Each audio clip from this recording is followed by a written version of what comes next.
Buenas noches. Hoy nos acompaña en el seminario Ascolvi Wilson Colmenares, quien va a estar compartiendo con nosotros todo lo que tiene que ver con ética en la publicación y referencias bibliográficas. Es un tema pues, que está muy en la boca de todos los académicos que acompañamos, sobre todo en bibliotecas universitarias especializadas y centros de documentación, que esperan que los bibliotecólogos un poco les demos guía en ese sentido. Y pues hoy nos va a estar compartiendo Wilson ese tema. Muchas gracias por acompañarnos hoy, bienvenido. Muchas gracias por la invitación, Ascolvi. Muchas gracias, Joana. Como ya bien lo indicó Joana, soy Wilson Colmenares. Hace más o menos 5 años me he venido especializando en gestión de citas y referencias bibliográficas a través de diferentes estilos de citación y he diseñado varios cursos y proyectos en relación a los 3 aspectos que vamos a mencionar hoy, o 4 aspectos, que es ética en la publicación científica, fuentes de información bibliográfica, estilos de citación bibliográfica y por último la gestión de citas y referencias bibliográficas a través de Zotero. Perfecto. Arranquemos por una pregunta muy simple y es, ¿qué es eso de la ética en la publicación?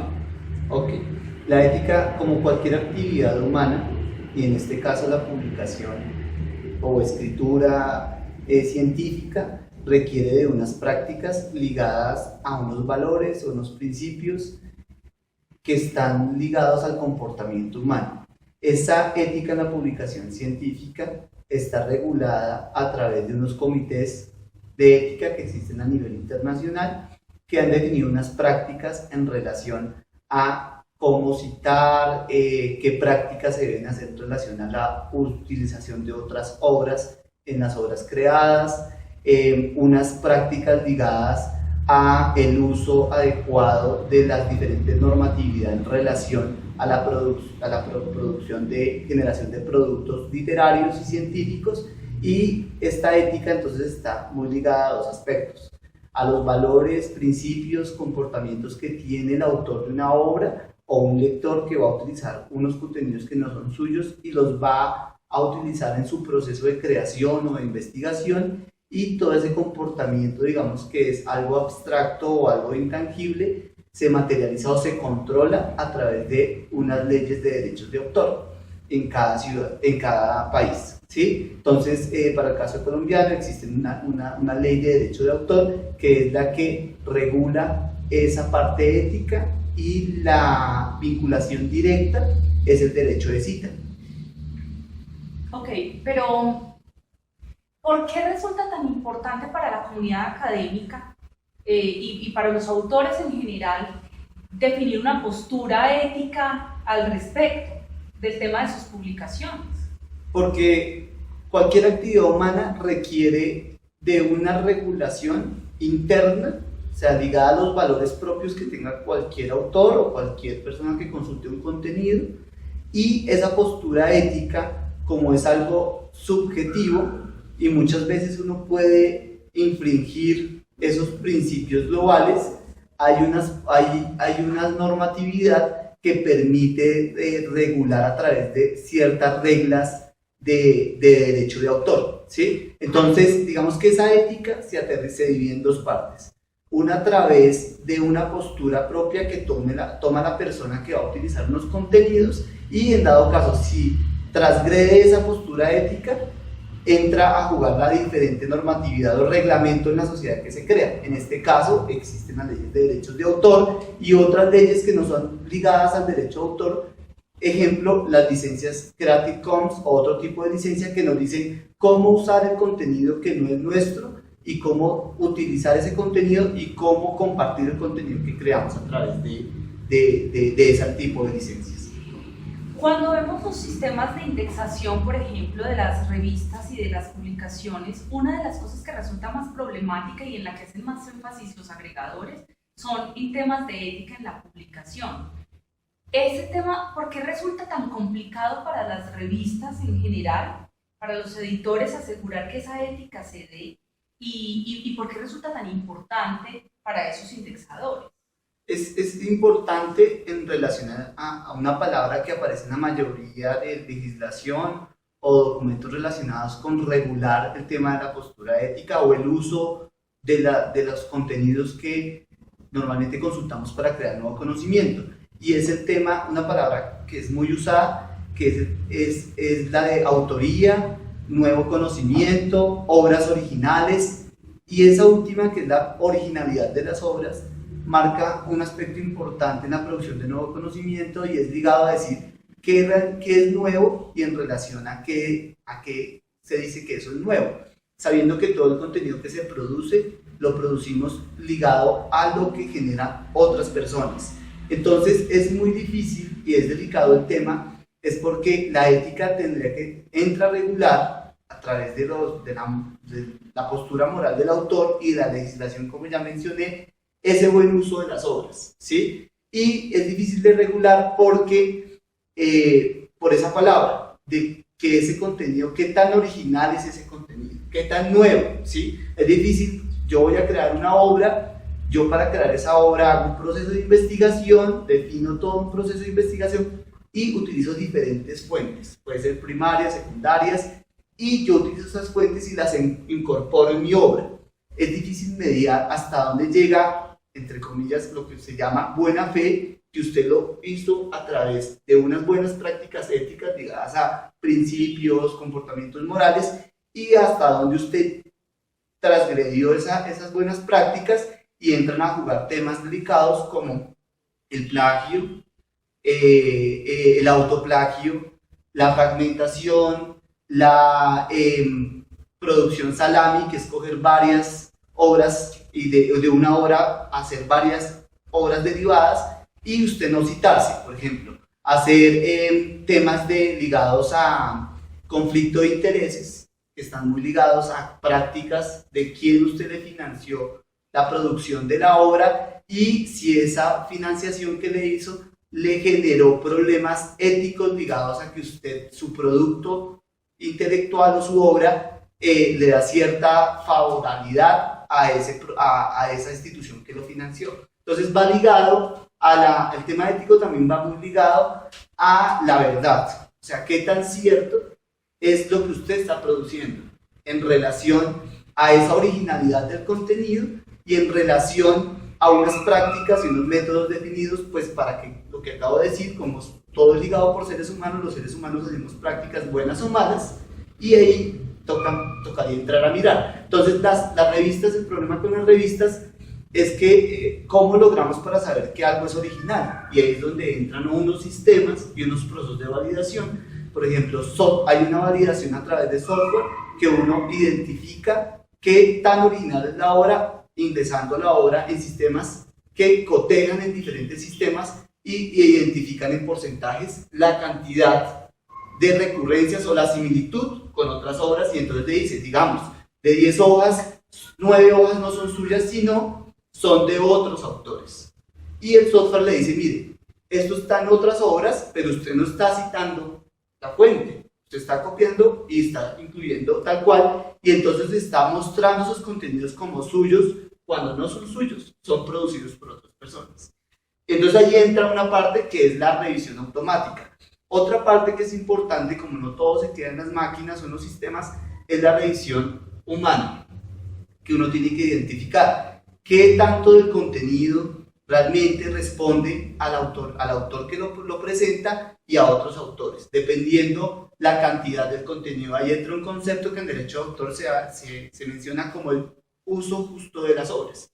O sea, para saber qué tanta proporción yo puedo utilizar y qué tanto estoy transgrediendo la ley de derecho de autor, y dependiendo del contexto de la obra que estoy produciendo. Es diferente producir una obra como una guía para una clase en la cual no estoy haciendo una explotación comercial, y es diferente producir una obra, un libro o un artículo en el cual usted está haciendo una circulación masiva y en dado caso puede vender ese artículo, ¿sí? O ese libro, o ese capítulo del libro. Entonces, dependiendo del contexto, las situaciones, es donde entra a jugar la ética en la publicación científica y específicamente las leyes de derecho de autor para regular esas posturas que uno asume como autor o como lector. Bueno, hay dos temas una cosa que yo quisiera un poco que nos aclararas y es ese tema de el autoplagio.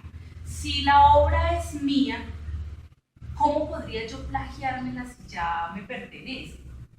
Ok, hay unas prácticas hay unas, digamos, reglamentación que ha generado los comités de ética, y es que si usted genera nuevo conocimiento o conocimiento original, la idea es que ese conocimiento nuevo crezca, ¿sí? Se produzca nuevo conocimiento. Imagínate que yo escribo ahorita, acabo una investigación y escribo un artículo.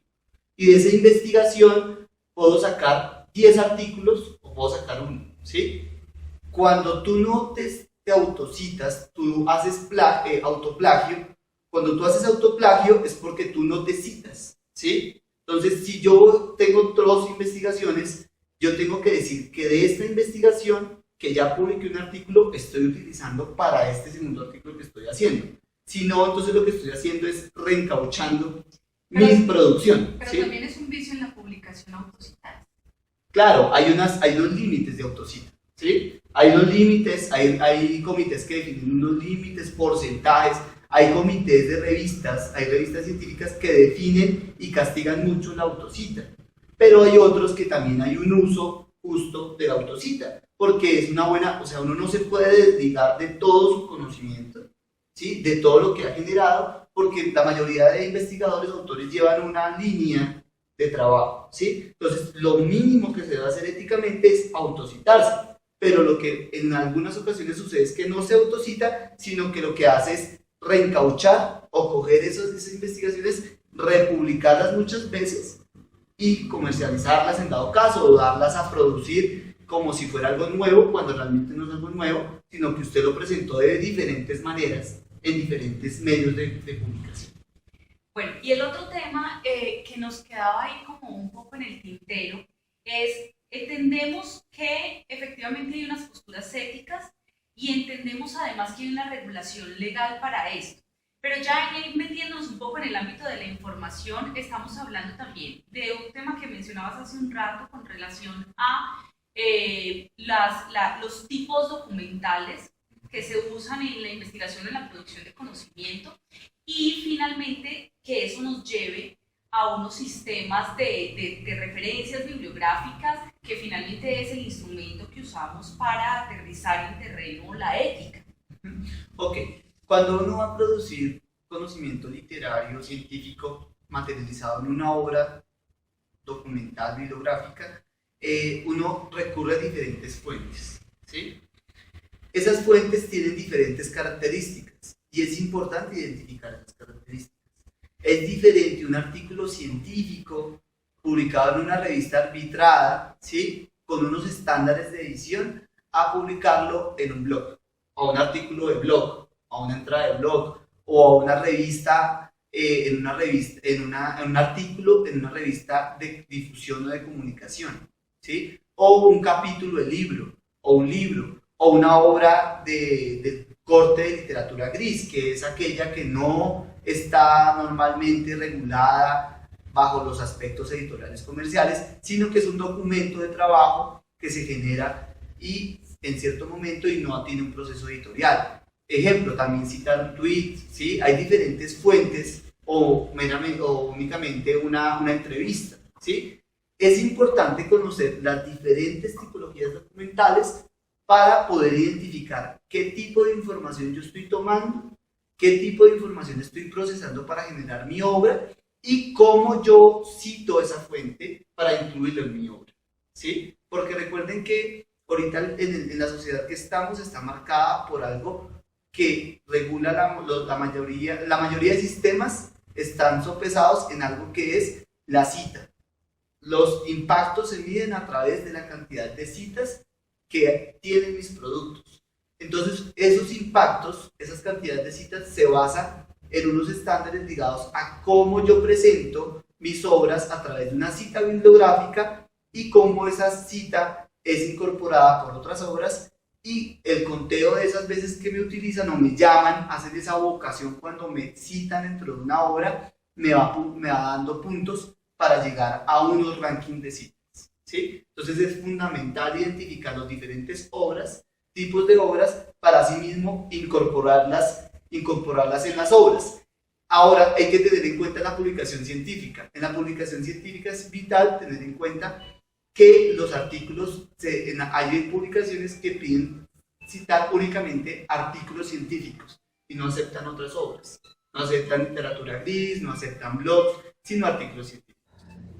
Bueno, Wilson, voy a aprovechar un poco esta conversación que tú traes respecto a que son esas referencias bibliográficas las que finalmente miden el impacto de un autor, sobre todo en el ámbito académico, que ha resultado tan importante, pues como para invitar un poco también a aquellos que tienen a cargo repositorios, a cargo sistemas OJS, pues para que incluyan dentro de esos sistemas todas las referencias bibliográficas y así la medición pueda facilitarse un poco, haciendo un poco una intervención atrevida, para finalmente traer nuevamente el tema de las tipologías documentales que nos hablabas hace un momento y preguntarte también por si esas tipologías documentales determinan los modelos de citación que yo use, los modelos de referencia, y además preguntarte por qué ciertas áreas del conocimiento tienen un interés tan grande en desarrollar sus propios tipos de referencias bibliográficas, como por ejemplo la APA, que tal vez es la que más reconocemos y la que más sufrimos en el ámbito académico, con la gente de psicología. ¿Por qué resulta tan importante para un área específica de conocimiento tener un modelo propio de referencias bibliográficas? Okay, hay varios aspectos. Joana, el primero que tú decías frente a la importancia de mostrar o presentar las listas de referencias, digamos que sí es una práctica que se debe generalizar en relación a que la cita dentro del texto y la lista de referencias son las dos llaves que nos permiten identificar varios aspectos, varias cosas. Por ejemplo, verificar quién dijo qué en cierto momento, quién dijo qué, el autor dijo esto en tal año, en tal página. Eso lo tiene una cita dentro del texto. Y la lista de referencias nos presenta todos los datos de la referencia que necesitamos para verificar eso que dijo tal persona incluido en tal obra.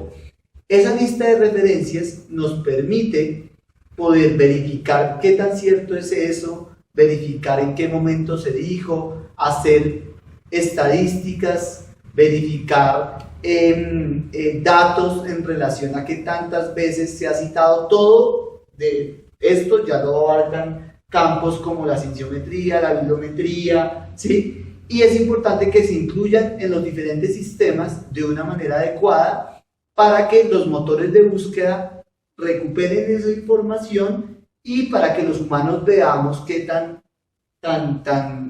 digamos, sopesada, bien presentada y más que bien presentada, es qué tan cierto es y en qué autor se está soportando lo que usted está diciendo, ¿sí? O en qué está negando, porque la cita también le permite a usted tanto validar su conocimiento, le permite también negar el conocimiento, o como una frase de Isaac Newton dice, pararme en hombros de gigantes. Entonces yo leo varios autores, utilizo una cita y hago la mención, y eso es muy importante en los diferentes sistemas mencionarlo.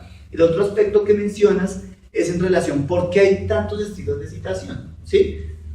Se hablan de estilos, se hablan de normas, se hablan de estándares, ¿sí? Pero realmente hay un estándar marcado por un ISO, que inició el ISO 690, que ese estándar, ¿sí?, regulado, lo que da son los campos de recuperación de información, ¿sí?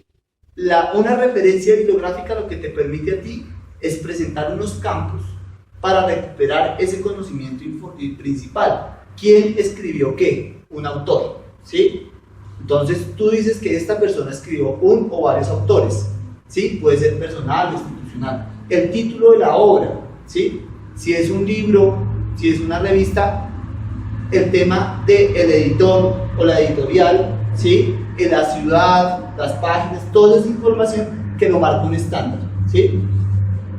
Digamos que la historia de la bibliografía, que es donde nace este tema, surgió bajo la necesidad de tener una lista de libros para decir qué tanto tengo en esta biblioteca y comenzar a saber qué tanto conocimiento hay en bibliotecas. Entonces la primera lista bibliográfica surge en temas de política, una lista de 18 referencias, que eso se convirtió ya en listas grandísimas, en bibliografías, en los compendios bibliográficos, en catálogos, ¿sí? Hay temas universales de control bibliográfico en relación a eso, y esa práctica, esa disciplina se comenzó a perfeccionar, y de ahí surgió el tema de medir el impacto a través de la citación, ¿sí? Entonces se comienza como una práctica. Ahora, hay un estándar de citación que es el ISO,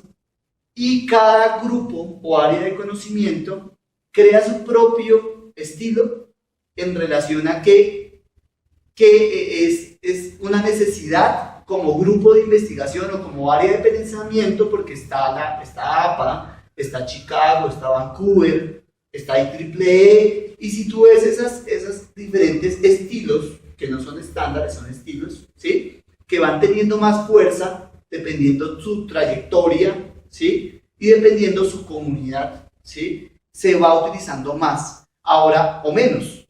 Y la diferencia con el estándar es que el estilo marca una manera de cómo presenta esa referencia. Joana, entonces estamos hablando de los estilos, ¿sí? Entonces, en relación a los estilos, es importante tener en cuenta que hay un estándar, que es el ISO 690, que tiene diferentes versiones, ¿sí?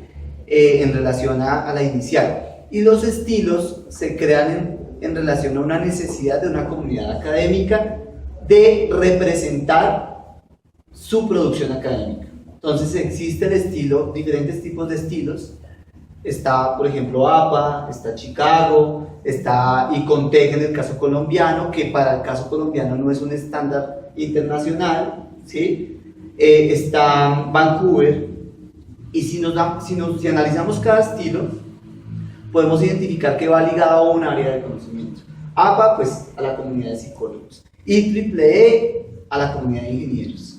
Si vemos Chicago, ciencias políticas, ¿sí? Entonces Vancouver, ciencias médicas, ciencias médicas. Entonces los diferentes estilos nacen de la comunidad. ¿Y por qué nacen? ¿Sí? Porque por una necesidad de representación, ¿sí? Y de uso de la cita y de la referencia, ¿sí? Entonces cada comunidad identifica la manera como quiere representar su conocimiento a través de una cita y una referencia, y se crea, son variantes. Entonces, pero todas nacen de un estándar que es lo que todos conocemos. Si tú utilizas APA, sabes que APA hace una cita incluida en el texto, incluyendo el autor, el año y las páginas, y la página. Y si tú ves otra diferente que Chicago, la cita ya no es dentro del texto, sino es a través de un número, ¿sí? Y en el pie de página lo lleva a una referencia, ¿sí? Es como el mecanismo, es la diferencia. Y también es un tema por reducir espacios en la presentación de contenidos. Hay gente que critica a APA porque utiliza mucho espacio dentro del texto, y que es más práctico Chicago incluir un número y abajo la referencia, ¿sí? Hay críticas de los diferentes estilos, tienen sus ventajas y sus ventajas. O sea que ese es como el panorama, pero todos nacen de un estándar que ha venido acomodándose en diferentes, y eso que hay un montón de estilos. O sea, acá conocemos los convencionales, pero hay un montón de estilos. Que al final del asunto lo importante, independiente de cuál estilo se use, es que el estándar lo que sí fija son puntos de recuperación de información. Exactamente. O sea, el papel de la cita y la referencia es fundamental, es para recuperar información.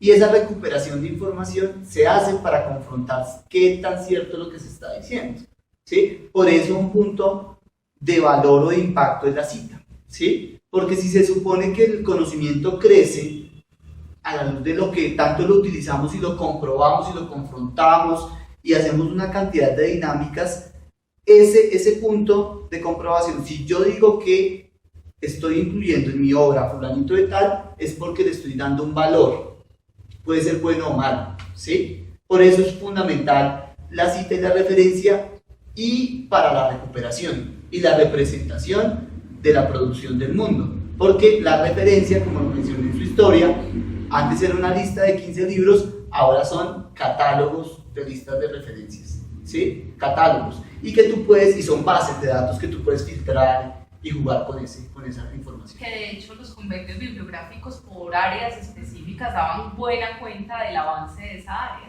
Un poco por ahí vamos, ¿no? Y ahí es donde nace el tema de la bibliografía en sus principios y de la bibliotecología actualmente, pues se basa en eso. O sea, uno de los cimientos es ese.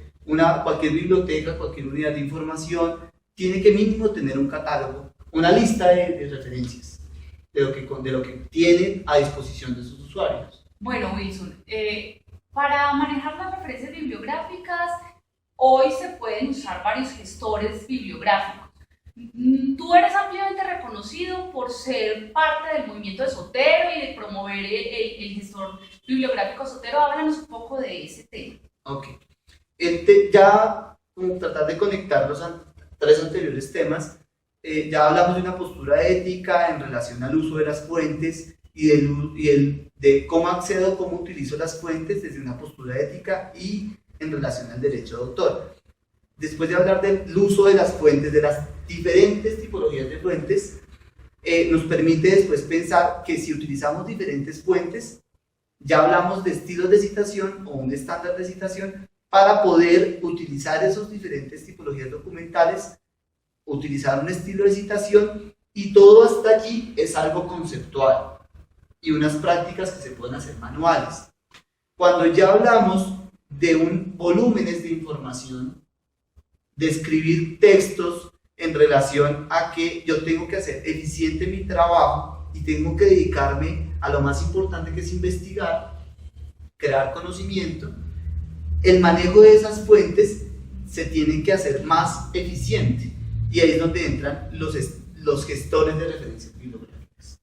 Especialmente yo utilizo Zotero es por una postura, vuelvo a citar, ética, y ya de principio en relación a la libertad que yo quiero dar a la información que yo consulto, y la libertad que yo quiero darle al software al cual yo estoy utilizando y estoy dando información para que otros puedan utilizar esa información. O sea, la principal palabra en relación a Zotero como software libre, Zotero es un software libre, es la libertad en el uso de mis citas y mis referencias.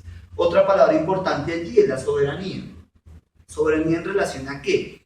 A que yo con Zotero, como software libre, puedo y tengo la posibilidad directa dentro del software de manejar como yo quiera mi información, ¿sí? Descargar en bloque, dar accesos, y yo sé que el software que me está dando esta posibilidad, que en este caso es Zotero, no está detrás de una empresa o de una multinacional que es la que controla o tiene el poder del software y la que hace un negocio a raíz de mi actividad. Ahora imaginemos, Zotero, si lo hacemos una comparación con Facebook, ¿sí? Ya se convierte en una red social de citas y referencias. Entonces ya hay una cantidad de usuarios a nivel de todo el mundo que le aportan información, y el que tiene el poder es el dueño del software.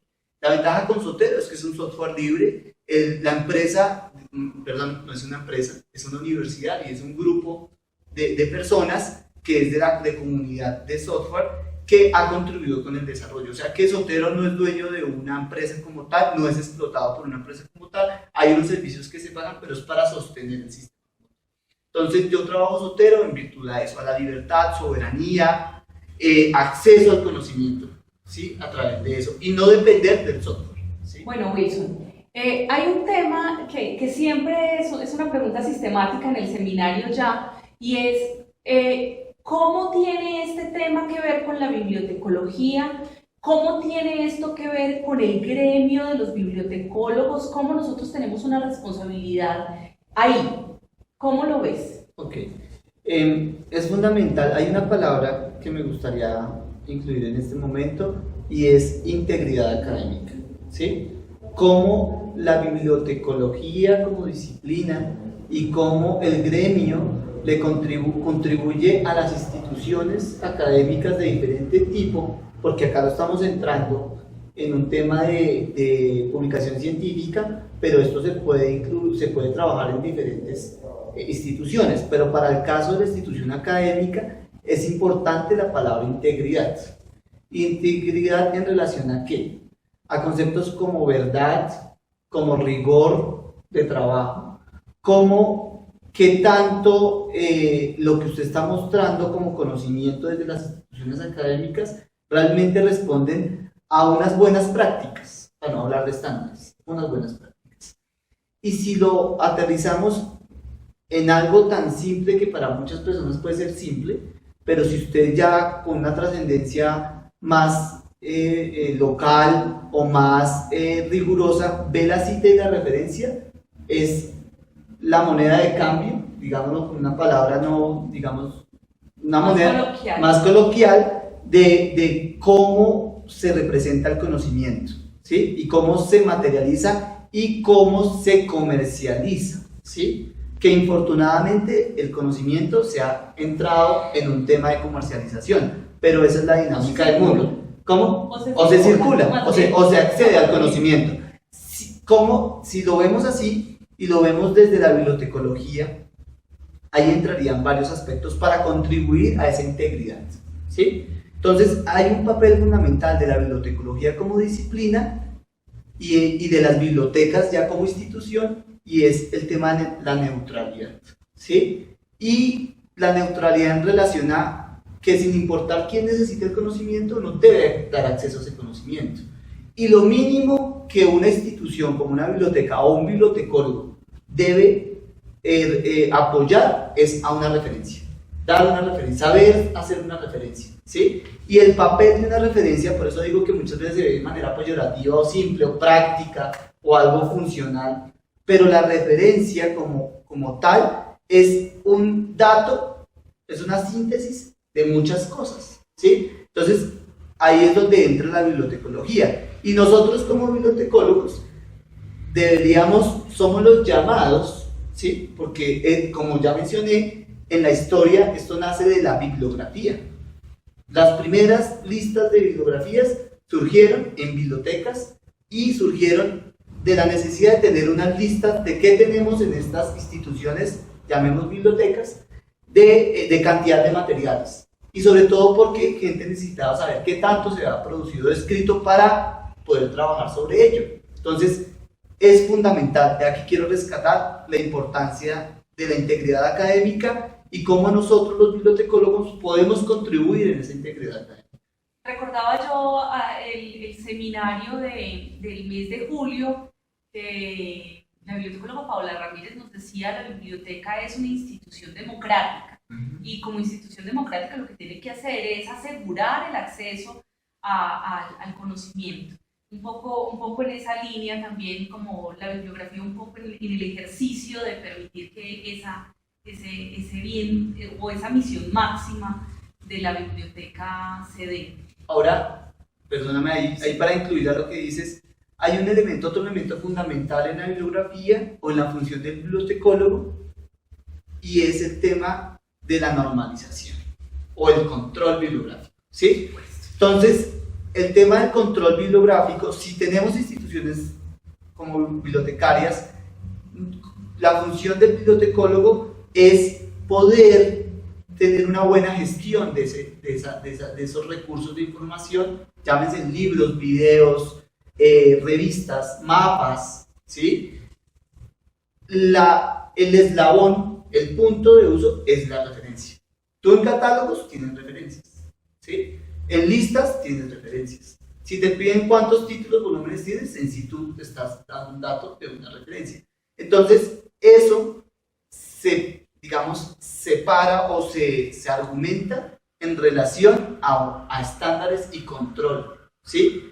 No quiero llevar esto a la palabra clásica de que somos porque ya no debería ser así, los custodios de la información y los que controlamos, no, ¿sí? Pero sí, de cualquier tipo de sistema, pensemos en Internet, que tiene protocolos, tiene estándares y mecanismos.